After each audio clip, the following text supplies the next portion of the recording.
नमस्कार प्यारे बच्चों, कैसे हैं आप। आशा करती हूँ अच्छे होंगे। आज हम करेंगे गंगा मैया से साक्षात्कार। इसे शुरू करने से पहले आपसे गुजारिश है कि ये अध्यापक को प्लीज़ सब्सक्राइब करें, अपने दोस्तों के साथ शेयर करें, एक कमेंट ज़रूर लिखें मुझे, ताकि मुझे मोटिवेशन मिले और मुझे पता चले कि आपने मेरा वीडियो जो है वो देखा है। तो चलिए शुरू करते हैं। तो बच्चों, ये है आपकी अभ्यास पुस्तिका का अध्याय 3, गंगा मैया से साक्षात्कार। साक्षात्कार का अर्थ होता है इंटरव्यू। इसके लेखक हैं डॉक्टर बरसाने लाल चतुर्वेदी। ये लेखक का चित्र दिया हुआ है। अब हम लेखक का परिचय जान लेते हैं। परिचय का अर्थ है इंट्रोडक्शन। तो शुरू करते हैं। हिंदी साहित्य में ख्याति प्राप्त हास्य रस के कवि एवं लेखक डॉक्टर बरसाने लाल चतुर्वेदी जी का जन्म 15 अगस्त 1920 को मथुरा उत्तर प्रदेश में हुआ। तो ये एक बहुत ही फेमस राइटर हैं और पोएट हैं, जिन्होंने व्यंग के बारे में लिखा है, व्यंग रस को लिखा है। यानी कि इनका जो भी लेखन है उसके अंदर व्यंग है, हास्य है। आपने हिंदी साहित्य में हास्य रस पर पीएचडी की है तथा आधुनिक काव्य में व्यंग पर डी.लिट की उपाधि प्राप्त की है। आपका व्यंग्य हास्य के चटकारे लिए हुए है। यानी इन्होंने जो व्यंग किया है उसको अगर आप सुनोगे तो आपको उसके अंदर हंसी भी आ जाएगी। आपने काव्य यानी पोएट्री, निबंध, ऐसे एंड कैरिकेचर रूपों को व्यंग के लिए अपनाया है। आपने लेखन का आरंभ हास्य से किया, परंतु अनुभव में वृद्धि के साथ साथ व्यंग की मात्रा अधिक होती गई। तो हास्य का अर्थ होता है जिसको आप देखो और तुरंत आपका लाफ्टर आ जाता है। व्यंग वो होता है जो कि गूढ़ होता है, जिसको बहुत कम लोग ही समझ पाते हैं। डॉक्टर बालेंदु शेखर तिवारी के शब्दों में बरसाने लाल चतुर्वेदी का व्यंग लेखन हंसता है और विसंगतियों के प्रति सचेत करता है। यानी जो हमारे यहाँ पे हमारे समाज में जो विसंगतियाँ हैं, जो खराबियाँ हैं, बेकार जो चीज़ें हैं, उनके बारे में हमें बताता है। आपके उल्लेखनीय योगदान के लिए उत्तर प्रदेश सरकार, हिंदी साहित्य अकादमी आदि संस्थाओं द्वारा सम्मानित किया गया है। इनकी प्रसिद्ध रचनाएं यानी इन्होंने क्या क्या लिखा है उसके अंदर है भोला राम पंडित की बैठक, यानी कि ड्राइंग रूम के बारे में, मिस्टर चोखे लाल, बुरे फंसे, मिस्टर खोए खोए, हास्य निबंध संग्रह आदि। प्रस्तुत साक्षात्कार मुसीबत है नामक संग्रह से लिया गया है। लेखक ने इसमें गंगा मैया के माध्यम से आज के भ्रष्टाचार, महंगाई और धर्म के नाम पर होने वाले ढकोसलों पर व्यंग किया है। यानी इन सभी टॉपिक को अगर हम देखें तो इन्होंने भ्रष्टाचार के बारे में लिखा है इसके अंदर कि किस तरह से करप्शन चारों ओर हो रहा है। इसके अलावा रिलीजन के नाम पे क्या हो रहा है। आज की ज्वलंत समस्याओं से विद्यार्थियों को अवगत कराने के उद्देश्य से इस पाठ का चयन किया हुआ है। यानी आजकल जो भी समाज के अंदर समस्या है उससे आपको आगाह कराना चाहते हैं। अब हम शुरू करते हैं। मकर संक्रांति के दिन इलाहाबाद में था।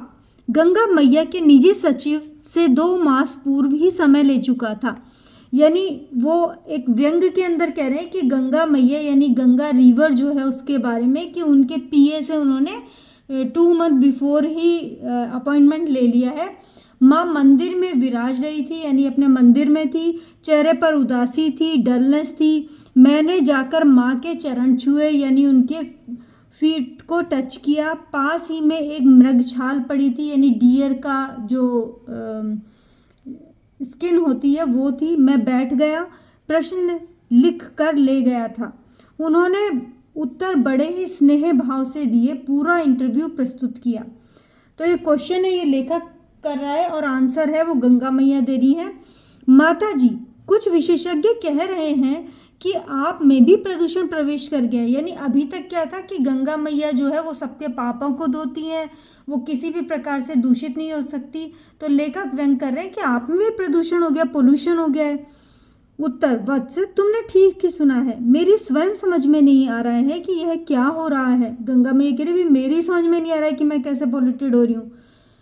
आप में तो शक्ति है ना प्रदूषण को अपने आप समाप्त करने की।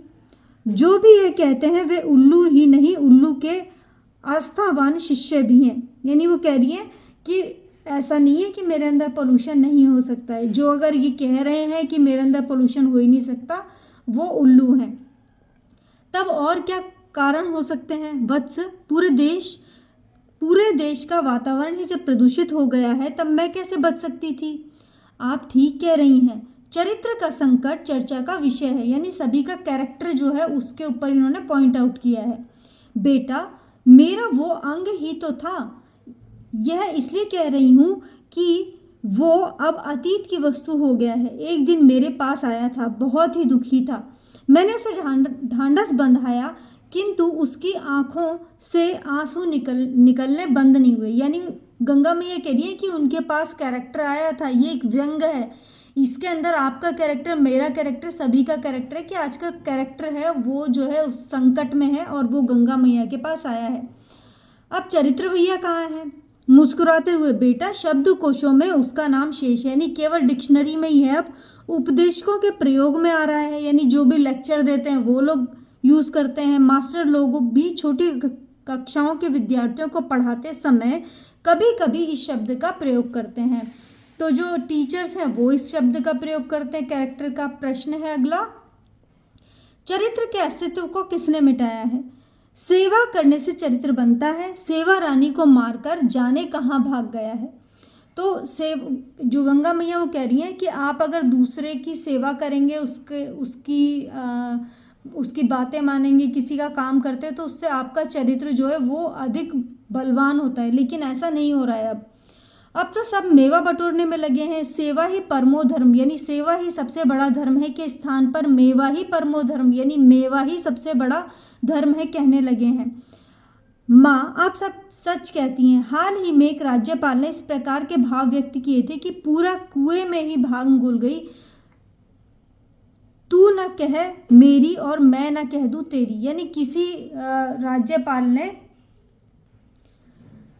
ये कहा है कि पूरे कुएं में, कुआं यानी वेल, और भंग जो है वो होती है एक ड्रग, मतलब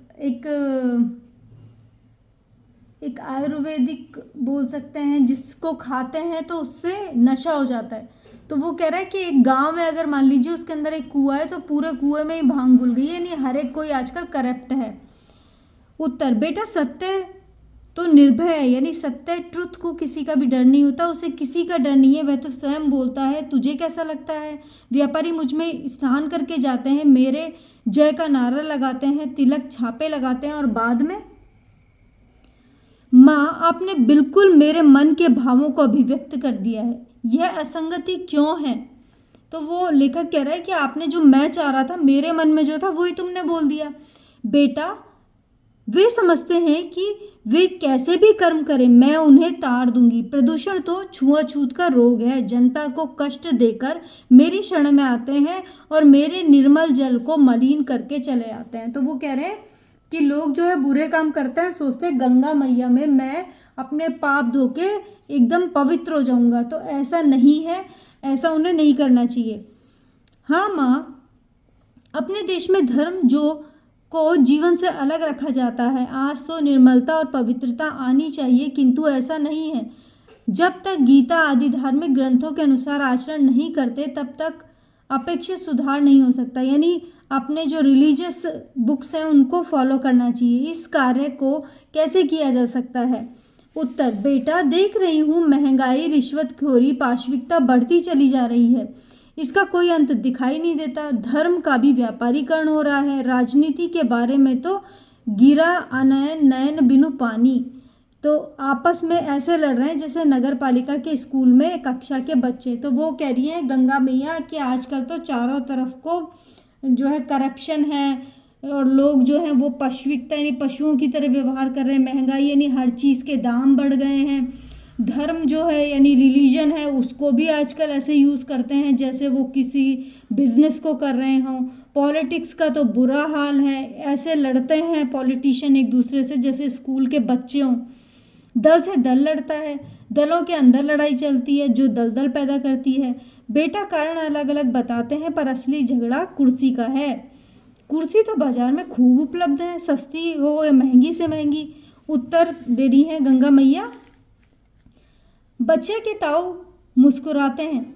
मुस्कुराती हैं। कुर्सी से मतलब शक्ति, और शक्ति माने वैभव, धन, सम्मान, कीर्ति आदि। तुझे अभी इसका स्वाद नहीं मिल पाया है। एक बार जमान पे चढ़ गया ना तो फिर कुछ अच्छा नहीं लगेगा। ये छिन जाने जाए तो व्यक्ति कैसे भटकता है, जैसे मजनू लैला के पीछे भटकता था। तो गंगा मैया कह रही कि सारा कुर्सी का खेल है। आपने मेरे ज्ञान चक्षु खोल दिए हैं। यह भी सुनाई पड़ रहा है कि हमारे वंदनीय लोगों में से कुछ डाकुओं से मधुर संबंध बनाने लगे हैं। पता नहीं कहाँ तक सच है। तो अब लेखक कह रहे हैं कि कुछ पॉलिटिशियंस और जाने माने लोग जो हैं वो डाकुओं से, रेबल्स से भी अपना कनेक्शन बनाए हुए हैं।